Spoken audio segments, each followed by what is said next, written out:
et messieurs, bonjour. Nous sommes très heureux de vous savoir nombreux à nous suivre dans le cadre de votre rubrique, de votre micro-programme La Lettre Française. On en est aujourd'hui à sa 3e édition et cette 3e édition, nous la démarrons à partir de l'hôtel Memling qui nous accueille. Et je suis bien sûr avec mes complices de tous les jours. J'ai cité mes consoeurs professeurs au lycée français de Kinshasa. À ma gauche, Christine Dufresnoy. Bonjour Christine. Bonjour Dieudonné. Et à ma droite, Leslie Pia. Bonjour Dieudonné. Alors, aujourd'hui, je crois que nous avons deux mots en ce qui concerne notre rubrique La Petite Faute. Mais avant d'y arriver, je crois que Leslie a un petit mot à dire sur l'hôtel Memling. Oui, eh bien tu nous as bien annoncé comme étant ici aujourd'hui dans l'hôtel Memling pour cette rubrique La Lettre Française. Et je souhaitais simplement apporter une petite précision sur le fait que cet hôtel est le plus vieux de Kinshasa et est un haut lieu quand même de l'accueil touristique dans la ville. Voilà. Alors, c'est bien dit. Alors, Christine, aujourd'hui, quels sont les deux mots que nous avons choisis pour notre première rubrique, La Petite Faute? Pour La Petite Faute, on va revenir sur les termes manucure qui a tendance à devenir manucurie à Kinshasa. Et de même, pédicure qui devient pédicurie. Donc là, c'est un emploi un petit peu impropre qu'on trouve écrit dans de nombreux endroits, qu'il s'agisse d'interdire la manucure ou la pédicure dans certains lieux, ou alors dans les salons quand il s'agit d'afficher les prix. Et bien voilà.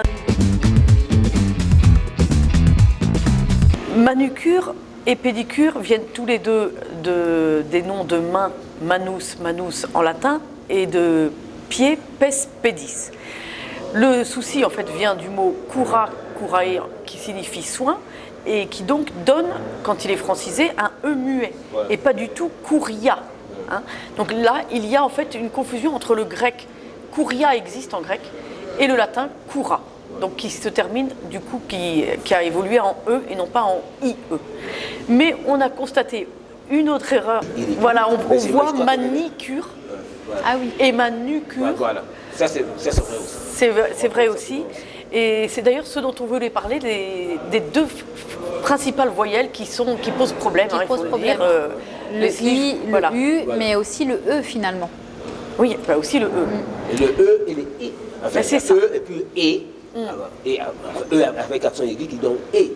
Souvent, il y a parce que c'est vrai qu'on a aussi vu il n'y a pas très longtemps un magasin cellulaire qui était un magasin cellilaire. Voilà. Et c'est vrai que ça représente parfaitement cette faute qu'il y a cette confusion qu'il y a dans les sons qui ne sont peut-être pas utilisés pareil en lingala et que nous avons. Tellement qu'ils ne sont pas utilisés pareil, c'est qu'ils n'existent pas. Je crois le U. Le U n'existe pas, mais le U est très français. Et effectivement, l'autre point sur lequel nous souhaitions revenir, c'est ce que l'on appelle les interférences, qui viennent du fait que nous avons beaucoup de sons vocaliques en français que le lingala ne possède pas déjà, et du coup, le Congolais qui veut parler français a du mal à restituer ces sons. Notamment, vous aviez retenu lesquels, Leslie? Alors, nous avons la confusion avec le U et le OU. La confusion avec le I et le E muet notamment, qui en français est très important et qu'on retrouve dans très très peu de langues, qui va se transformer en E. Et c'est vrai que la confusion que l'on a entre le lingala et le français, on la retrouve exactement avec le kiswahili en Tanzanie et l'anglais. Par exemple, au lieu de dire gold pour or, ils vont dire Goldie. Ils vont avoir tendance à rajouter aussi ce son I, comme on a souvent en lingala ce son I qui est rajouté alors qu'il n'est pas en français. Attends, la confusion c'est entre et E, et on a aussi le E et le I. C'est surtout le I et le U. D'accord, le I et le U. Il prononce le U, I, il le prononce pas OU, il le prononce I. Parce que dans les langues bantoues, U est prononcé OU. Oui, mais du coup, il n'y a pas le U normal. Donc la confusion se fait entre le I et le U. Parce que dans le... Oui, mais parce qu'il n'y a pas de U. Le U n'existe pas dans les langues bantoues. C'est ça, le U est prononcé OU. Alors c'est pour dire, prenons Bantou Nani. On écrit Bantu Nani. Oui. Mais dans les langues bantoues, on dit Bantu Nani. Donc U a le son OU. peut-être Et d'ailleurs, de ça à qui est l'inverse, confusion. ce qu'on a constaté aussi, là c'est un petit retour, c'est plutôt l'instant Mundele, c'est-à-dire que nous, on a tendance à nasaliser absolument tout, et notamment, on dit Bantounani ou on dit Bandal, et Voilà. on se moque de nous, Ouais, c'est ça. parce qu'il faut Au lieu de dire bandal. Le N. Au lieu de dire Bandal et même Vous dites Batounani. Bandal, vous dites bandal. Oui, on dit Bandal. Au lieu de dire bandal. Voilà, Bandal et Batounani. Alors là, Batounani, on a vraiment appris à le prononcer ici, parce que le N, on ne peut pas le prononcer, ne pas le prononcer pour Mais je nous. parle pas. Et donc, Bantounani. Bantounani. Et ici, on supprime carrément, c'est Batounani. Voilà. Batou. Là, le N disparaît complètement. Et on a pu constater, en regardant justement toutes les correspondances des consonnes des langues bantoues et des voyelles des langues bantoues, qu'il y a énormément de consonnes, par contre, dans les langues bantoues, notamment en Kiswahili d'ailleurs. Aujourd'hui, par exemple, enfin, dans les cours de langue, on parvient quand même à mettre un accent sur le E là. Au lieu que ce soit écrit comme si c'était E muet, on met quand même un accent pour Oui. signifier à l'apprenant qu'il faut dire ndombe et non dombe. Ah oui, d'accord. Donc on met quand Oui. même un accent pour aider les apprenants à bien prononcer. À comprendre que le E se Voilà. prononce E. Et voilà. Donc, d'accord. voilà. Alors, mais revenons à parce que la petite faute, parce qu'il faut que les téléspectateurs qui nous suivent, qui veulent maîtriser la langue française, apprennent que en français, les mots manucurie et pédicurie n'existent pas. Non, Ce sont effectivement. plutôt les mots manucure et pédicure. Donc, ne dites jamais manucurie, ne dites jamais pédicurie. Voilà, donc en fait, on va rajouter la petite rubrique ce qu'il faut retenir, parce qu'on se lance dans les débats à chaque fois, mais heureusement, Dieudonné Nous recentre souligne le sur, petit Mais résumé, évidemment, la sur trace ce qu'il faut que écrite. nous ayons. Voilà. Évidemment, parce que notre émission a pour but, C'est vrai. pour mission, de pouvoir d'aider les Congolais à maîtriser la langue française. Oui, oui, oui, vous avez Alors, raison. Alors, maintenant, nous allons passer à notre deuxième rubrique, les néologies. Les néologies. Voilà. Aujourd'hui, donc c'est toi qui nous l'as signalé, ce néologisme assez intéressant. Voilà, on peut parler d'erreur, hein, pas de néologisme, encore une fois. Donc c'est souplecité. Souplécité. Ah, le souplecité. Vous dites souplécité, mais c'est la Ah oui, d'accord. souplécité. C'est un mot qui revient souvent hein, dans la bouche des Congolais. Donc, beaucoup de Congolais ignorent le mot souplesse. Ils préfèrent dire souplécité, alors que c'est un mot qui n'existe pas en français. La souplécité n'existe pas en Non, français. ça n'existe pas en français, la souplécité. C'est vrai que on retrouve normalement souplesse comme on retrouve tendresse, mais ça me fait penser un petit peu à élasticité aussi, souplécité.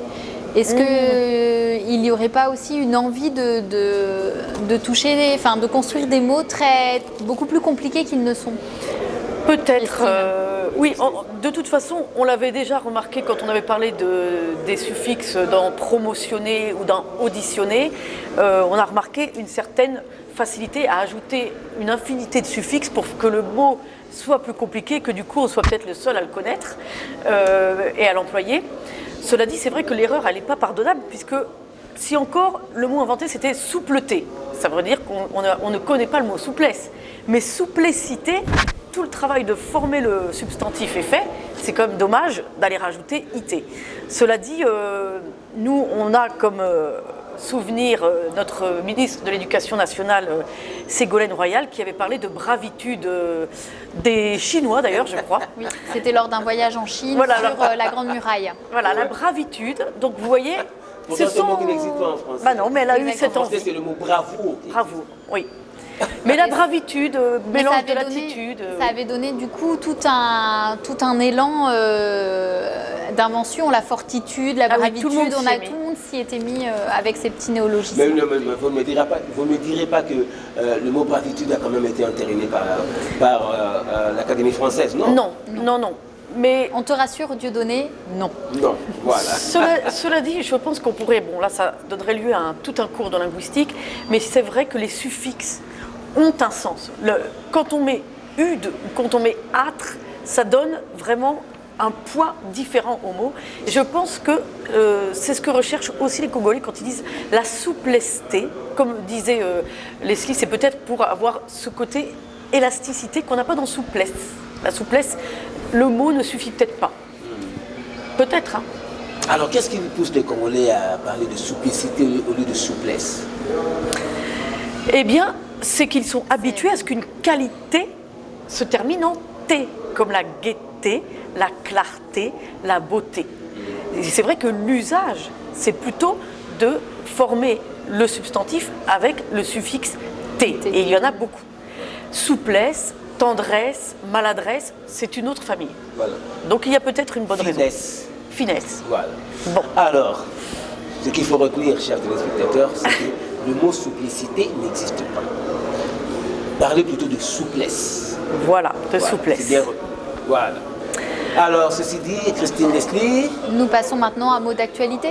C'est ça, notre troisième rubrique. Alors, le mot d'actualité aujourd'hui, c'est tourisme et notamment toutes les différentes mesures qui sont prises par le gouvernement pour favoriser ce tourisme. On a d'abord eu la facilitation des visas obtenus par les Congolais de la diaspora qui peuvent beaucoup mieux revenir dans leur pays, la République démocratique du Congo. Et on a maintenant des vraiment travaux de grande envergure qui viennent faciliter justement ces grands trajets, notamment aéroports, grands hôtels, avec les sauts de moutons. Alors si on revient un petit peu sur ces sauts de moutons et l'aspect facilitateur de transport que ce doit être, il faut quand même dire qu'à l'heure actuelle, il y a énormément de coins un petit peu enclavés dans Kinshasa, des gens qui ne sortent pas de leur quartier parce que les embouteillages, et puis là vous voyez bien avec la saison des pluies, ça devient encore plus compliqué. Et on espère aussi que ça permettra aux gens de Kin de pouvoir se déplacer pour le travail beaucoup plus facilement, de pouvoir connaître un petit peu plus leur ville aussi, d'avoir accès peut-être à des choses auxquelles ils n'ont pas accès à l'heure actuelle. Et puis pour l'aspect extérieur, on espère aussi que cela donnera une image de Kinshasa et donc du Congo bien plus positive, car à l'heure actuelle, avec les bouchons qu'il y a, lorsqu'on arrive au Congo et qu'on n'est pas prévenu, il faut dire que la vision est assez apocalyptique. Donc, Alors voilà. Christine Leslie, nous sommes arrivés à la fin, mais permettez que nous puissions quand même remercier tous nos téléspectateurs qui ne cessent de nous témoigner leur attachement au travail et à l'intérêt que nous portons à améliorer l'intégration de la langue française parmi nos langues. Alors, comme d'habitude, nous allons terminer en musique. Christine, qu'est-ce qu'on propose à nos chers téléspectateurs aujourd'hui? Alors, avant de présenter ce morceau, je vais préciser que nous avons une page Facebook maintenant, et d'ailleurs ça a déjà commencé, on nous pose déjà des questions sur comment améliorer le français parce que les Congolais sont passionnés malgré tout de la langue française. Donc n'hésitez pas à poser vos questions et on traitera sûrement les sujets que vous nous proposez dans nos prochaines émissions. On se quitte donc, puisque nous parlions des embouteillages, il était normal de faire un petit hommage à Taxi Driver, le titre de Bantounani qui nous parle de Gambela, Boubou, Selembao. Voilà.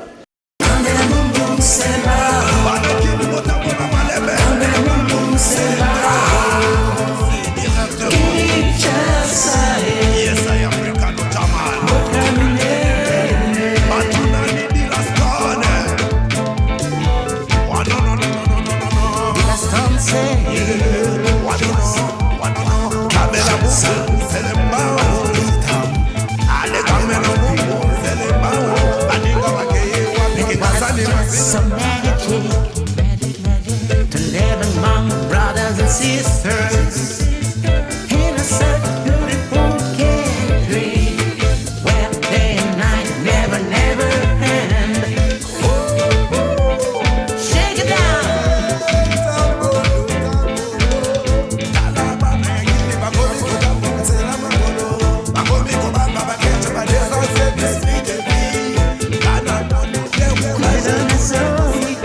Sunny, sunny, sunny,